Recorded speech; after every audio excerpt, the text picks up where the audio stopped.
shoulders down. Good. Yep. Diyan pa din. Sakit pa ng legs ko kahapon, pati dito.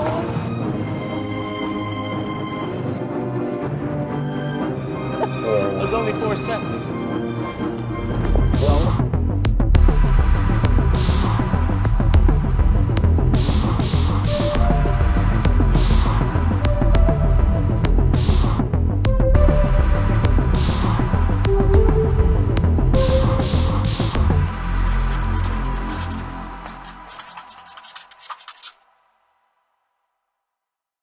I'm Dr. Jun Razon.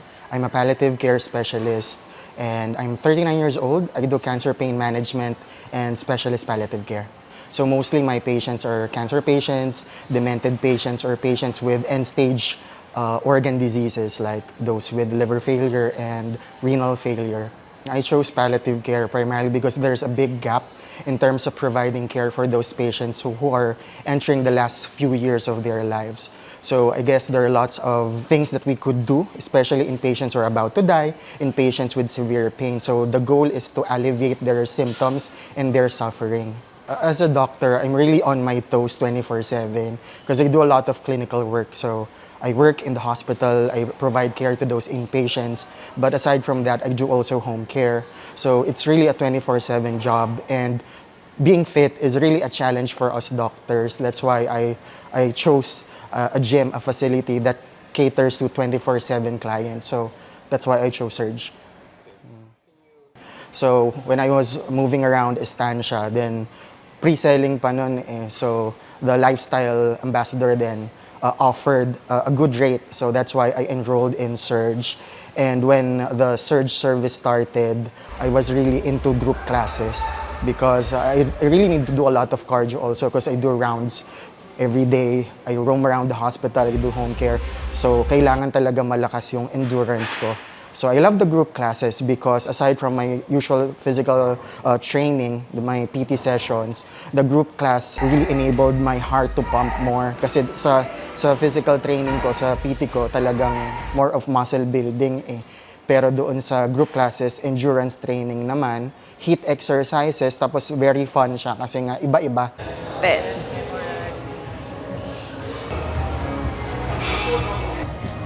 Big 10. 6. Then, syempre, super set pa dito. Then, 1 arm. Hi, my name is Catherine Rose Domingo. I'm 33 years old and I am an accountant. Na-discover ko siya from a common friend. So, a co-parent ko from school. Nirefer niya ako dito and then, nagtuloy-tuloy na. Actually, in-offer siya sa akin ni coach. Tapos, at first, parang hesitant ako kasi parang pricey, ganyan. At the same time, parang yun na rin naging, parang nag-urge sa akin para magpunta sa gym. Kasi wala akong disiplina sa, sa time management. So, sabi ko, if magsa-sign up ako, may reason ako para mag-everyday sa gym. So, yan. Pero, mostly talaga si coach yung nag-encourage sa akin na mag-join at saka mag-everyday talaga na workout. Ito, coach, sa taas, pakalawa. Yan, taas. Yung, mamaya pa naman. 8 plus 2. Up. 9, last 1. 8. Then, rest 2 minutes. Yoko na. Ito talaga yung rest niya.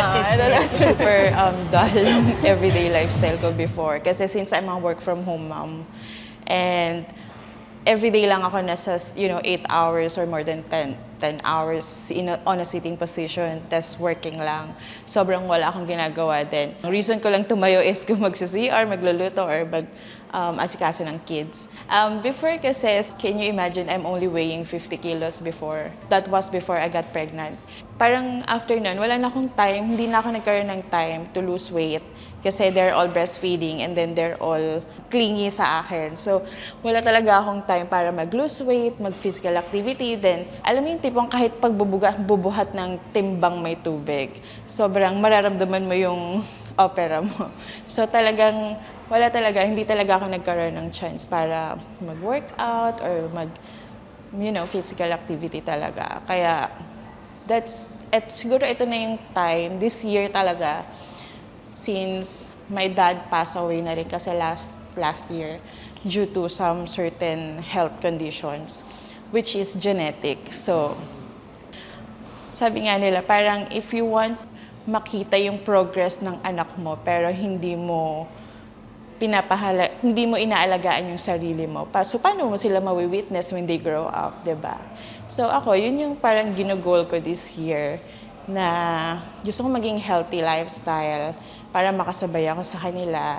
Para when time come na malalaki na sila and may gusto silang mga travel na ganito, makakasama pa rin ako kahit matanda na ako, diba? So, sobrang different siya from before. Unlike, before kasi parang ultimo bag ng anak ko, hindi, alam mo yun, parang hirap na hirap ako, bigat na bigat ako sa lahat ng kilos ko, sa pagtayo, paglakad-lakad, mabilis akong mapagod. Pero right now, parang hindi naman sa pagmamayabang, pero parang feeling ko, parang I have more strength, parang kumilos araw-araw, alam mo yun. Parang hindi na ako tinatamad palagi, parang wala nang masakit, hindi na masakit yung likod ko. Ganun. 3.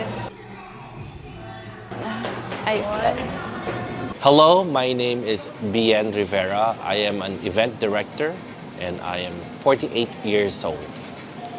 When I turned 48, early this year, I decided to take control of my life. I realized I was 267 pounds. I just kept on gaining and gaining the past few years, and I said, this is it. I think I need to take control. I need to take ownership and responsibility for myself. I have friends who get heart attacks, and some of them have passed away. And this fear, and probably with everything that's going on, I realized I can take control of my future. So I decided to get on the program a little bit before the Reset was introduced. So right after I signed up with Surge, maybe 2 or 3 weeks later, I was introduced to the Reset program. And I was like, this is just very timely. This year I chose myself. This year I'm choosing to have a better future. So I decided to do things for myself. I started to travel, pick locations that will get me to walk miles, probably, compared to what I did before. Because in my job, most of the time I either just seated for a long time or maybe just standing, but hardly really walking. So this year, I've started to occasionally walk to the gym instead of taking my car, and really maximize my workout.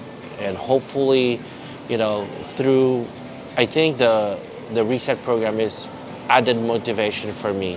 This competition constantly reminds me that I am not doing this just for a prize. I'm really doing this for myself, for longevity, and for health. As a CEO of 2 agencies, I am currently manage Black Tie Entertainment, which is an artist and entertainment agency, and also the CEO of TCN Events, where I am also an event director. And then I also dabble into a few other businesses. So basically, I'm sort of ruled by my calendar. And I used to always tell myself, I don't have time to work out. I don't have time for an active lifestyle. Most of the time, if I'm at the office, I'm just seated. And if I'm at an event, I'm mostly just standing, overseeing things, the setup of our LED walls, or just supervising our crew, or running an event. So it's very stressful because you're dealing with a lot of people, when there's a time element, when you're always in a rush to set up for an event and making sure everything just runs smoothly. So it's really stressful, but what I realized this year was that when you put time to work out, to do physical activities, it actually helps you with stress management. And I thought, it helps you eventually also get to have quality sleep when you work out during the day.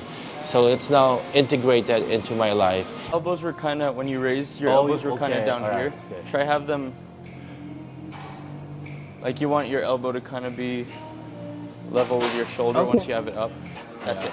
Yeah, this is dorky. Dorky. Yeah, you're doing like a... Okay, yeah, it's me. It's me being gay.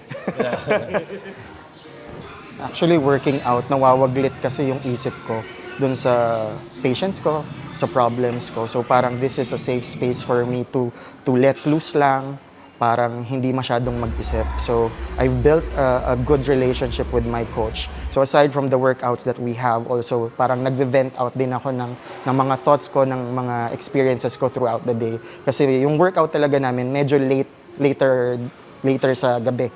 So usually mga 9, 10. So syempre end of the day, pagod na, if I have stress, na sasabi ko sa kanya while working out. So yun nga, being on the heavier side for more than 20 years of my life, ang dami kong naging health problem. So I'm hypertensive, ang taas ng uric acid ko, I have many gouty attacks, sumasakit joints ko, hinihingal ako. To a certain extent, nagkaroon pa ako ng arrhythmia or yung hindi magandang pagtibok ng puso.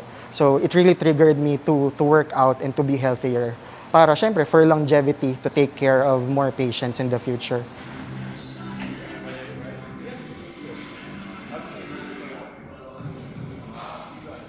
I've started to lose weight slowly in a healthy way, and also started to lessen my caloric intake, which I think is also plays a major role in this journey. You can't just work out, you also have to watch what you're eating. I believe that there's really not a lot of food that's bad for you. What's really bad is the quantity or how much you're eating of a stuff. I mean, you don't need to deprive yourself from eating your favorite chocolate cake or ice cream. You just have to like lower the quantity or the amount you're taking into your body. Ideal, kasi sabi ko nga kay coach, since kasi ang weight ko ngayon is parang nasa 94. Sabi ko, coach, kahit 70 kilos lang ulit, hindi ko naman i-goal yung 50 kilos ko before kasi parang imposible naman. Pero who knows? Sabi ko, basta ang goal ko lang is maging active ulit. Yung tipong walang hingal, walang ano. Kasi right now, parang ramdam ko parang konting lakad, konting meron may hingal pa rin eh. So, and yun nga, yung ma-exercise lang talaga. Kasi sabi ko nga kay coach dati, coach, alam mo dati, kahit pagyuko ko before, talagang ramdam ko yung thigh. Pero alam mo yun, pag lalo mo palang binibaby yun, parang lalo siyang hindi mag-heal. Pero right now, na ang dami kong physical activity kay coach, parang wala na, hindi ko na siya nararamdaman. And then, yun nga, mas mabilis akong kumilos ngayon.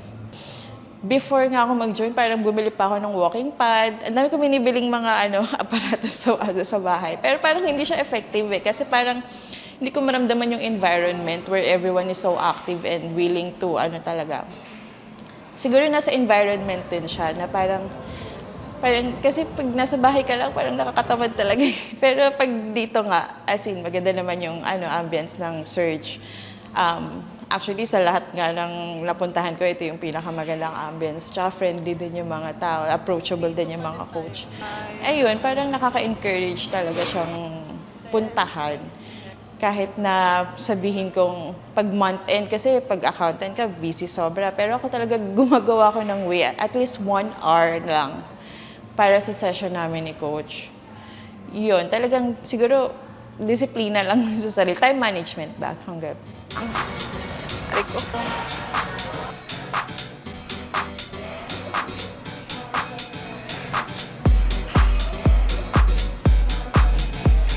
Yep. 2. Good. 3. Slowly down. Last. Oh, no. Oh, God. Good job. Did you add more? No, it's the same. Here. Okay. Okay, step up heavier. Just keep on focusing on the goal, on the target, and remember that you are doing this for yourself. Just put a lot of love into it. It won't feel like work. It won't feel like a sacrifice. It's your gift to yourself.